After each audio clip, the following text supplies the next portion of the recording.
This is our news, the weekend edition, and on the broadcast tonight, the Deputy Prime Minister affirms government's position on WTO accession and slams critics in the process. Plus, the Health Minister talks about a major challenge a public health campaign could possibly face. And Carnival stakeholders promises the best one yet, with government no longer in the picture.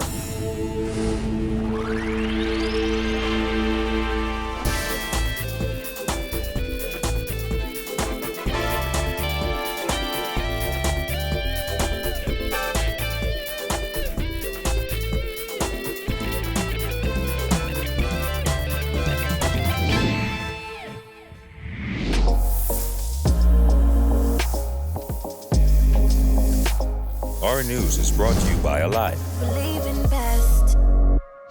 Good evening, I'm Andrew Knowles, and thanks so much for joining us. Topping news tonight, Deputy Prime Minister and Minister of Finance Peter Turnquest is weighing in on the heated debate on the country's imminent accession into the World Trade Organization. Turnquest telling the press that concerns over the WTO are being exaggerated, as he also insists the government would work to protect the interests of the Bahamian people. Our Jasmine Brown has more in this report. There's a lot of misinformation our ambition to join the WTO being for the Bahamas, how it will affect local consumers, how it will affect business in the Bahamas. We want to see if we can help in educating people so they can have a more informed discussion about the pros and the cons. And according to the DPM, that misinformation has only added unnecessary confusion to the heated WTO debate. The DPM insisted the Minister administration isn't trying to force anyone to agree with the WTO accession. They are just trying their best to inform Bahamians. We're not going to try to browbeat anybody and taking a view. There are those interested persons who, for reasons that are not based upon fact, that are not based upon any substantive point, but based upon sensationalism, is trying to cloud the discussion and try to cloud the whole objective. We want to see if we can dispel some of that so that people can make informed decisions. Since coming to office, the Minister administration has been on an aggressive push for the Bahamas to become a full World Trade Organization member by later this year, a process which began back in 2001. Financial Services, Trade and Industry Minister Brent Simonet admitted last April that it will not be easy, but he insisted the government is determined to meet that deadline. Simonet has said the government will no doubt have to make changes to the current fiscal regime. However, the topic of WTO accession has been a source of debate in the nation, with many activist groups campaigning against it.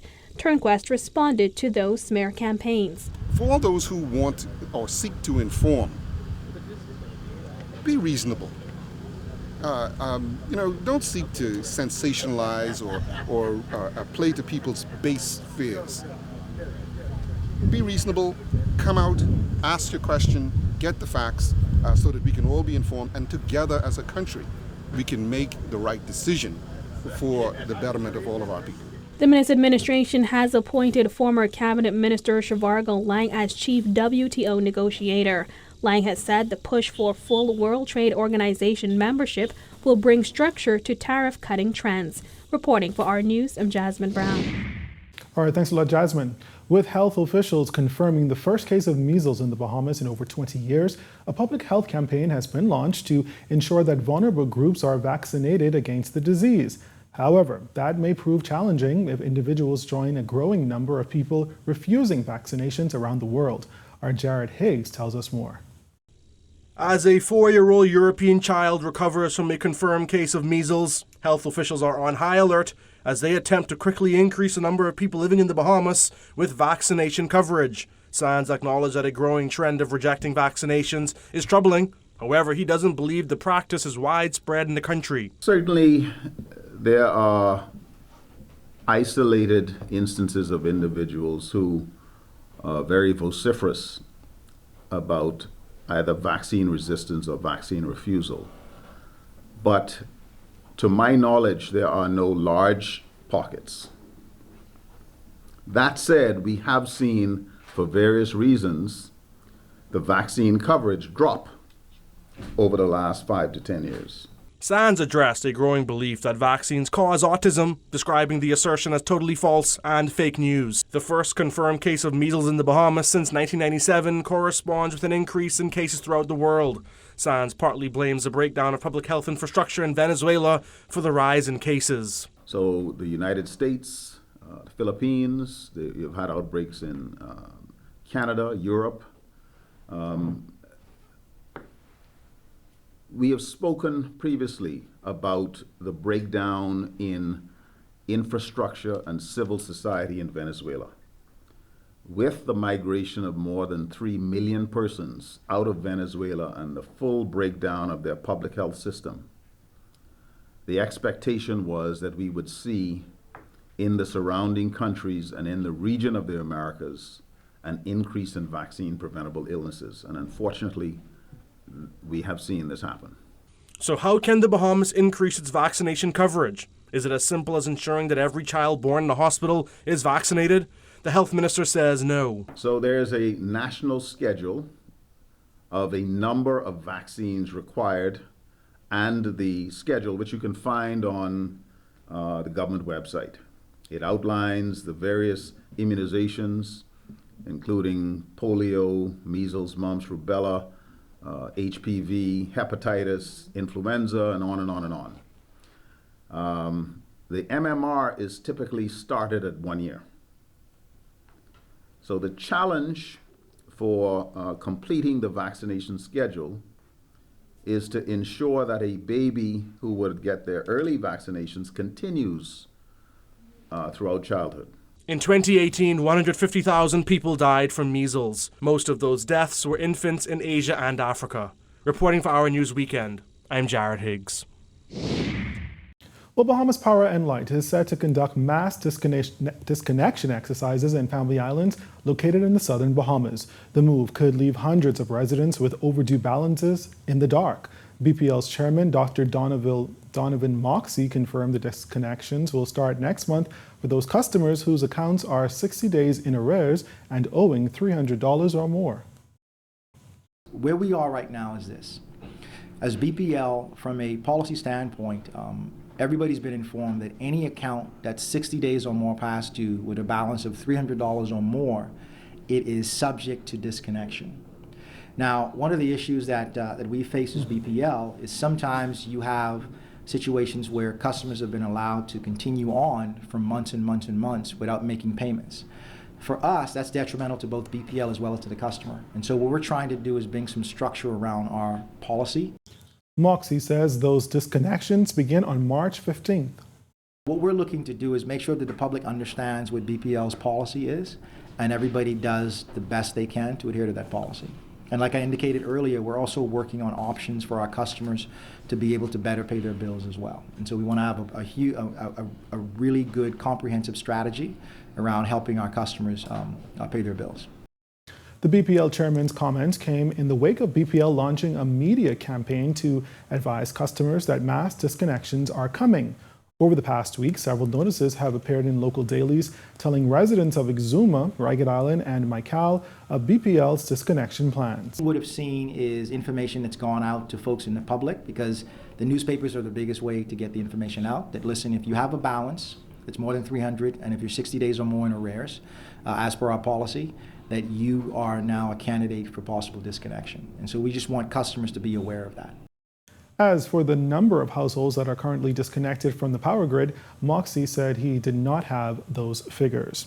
From the crime beat tonight, police are investigating a drive-by shooting on Bethel Avenue that's left one man in hospital. Police say the incident happened just before 8 last night in the front of a business establishment. It is reported that a gray Honda Passo driven by a male drove by and opened fire on the crowd. A short time later, a man realized that he had been shot. He was taken to hospital, where at last report he was listed in stable condition. Now anyone with information on this incident is asked to contact police. Meantime, over on Exuma, police there uncovering a quantity of suspected marijuana in bushes on Saturday. Officers from the Drug Enforcement Unit, along with officers from the Marine Support Unit and Exuma Division acting on information, conducted a search of bushes in Bahamas Sound 14 and discovered 4 5-gallon buckets and sacks containing suspected marijuana. The estimated weight of the drugs was 34 pounds and estimated street value at $35,000. No arrests have been made in connection with this find, and investigations continue. Well, if you saw a post circulating on social media of a corpse reportedly found at an Asian restaurant, police say those claims are untrue. The Royal Bahamas Police Force releasing a statement today to dispel those reports and remind the public of our shared responsibility to not spread rumors and unverified information through social media networks. The statement added that spreading rumors can often cause irreparable damage to individuals or business establishment. Well, in other news, Bahamas Carnival stakeholders are said to be glad the government no longer has its hands in the festival. As we're now 3 months away from this year's event, those same stakeholders say this year will be far better than the past 4. Kyle Joaquin has the story. Come May 3rd to 5th, revelers will get their chance to hit the road for Bahamas Carnival. This will be the 5th year for the festival. And after getting off to a controversial start in the first 3 years when the government ran the show, the new company organizing the event and Carnival band owners are glad they're out. Yeah, I think after Carnival was depoliticized, I think and privatized, I think a lot of that distraction was removed from Carnival, which was a fortunate situation. Who could forget the sheer confusion that occurred when the government first introduced Bahamas Carnival? First, there was the mix-up with the name, Bahamas Junkanoo Carnival, to who would headline a concert series where Janet Jackson's name was thrown into the mix. But 5 years later, Sebastian of Palantra Media said with the government out, the company has gotten it together. This was always designed, by all means, to promote our destination. We've all been to carnivals around the world, and we've seen the mass airlift and air traffic, and visitor stopover that they get in those various weekends. And what we were always attempting to do with Carnival was, create a flagship event that, and along with our sunshine and see what a lot of our tourists crave, give them, a sense of entertainment tourism, by all means. Carnival bands have already launched their costume packages, and Bahamas Air has come on board to offer travel packages for those wishing to come to the Bahamas for the event. Over the past 5 years, the festival has grown exponentially, with some bands now making a whole lot of money. When government was in control, there was utter confusion over seed funding the Christie administration agreed to give the groups. And now the Minutes administration has decided to pump no money into the groups. Raphael Dean, who is the Band Owners Association president, said groups have found the formula that works for them. Like every, other businesses, if there are 14 registered bands, we started out with 26.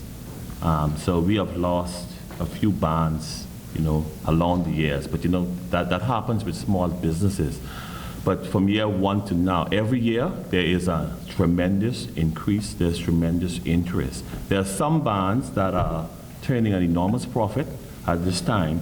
There are some bands that are still trying to break even, but for the most part, it is profitable for all of the bands involved.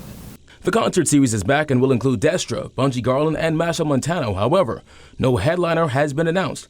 There are also more parties, or fetes as they're called, involved this year. Bastian said it's all about giving the festival a real carnival feel. Last year, our attendance was phenomenal. We basically exceeded our expectations.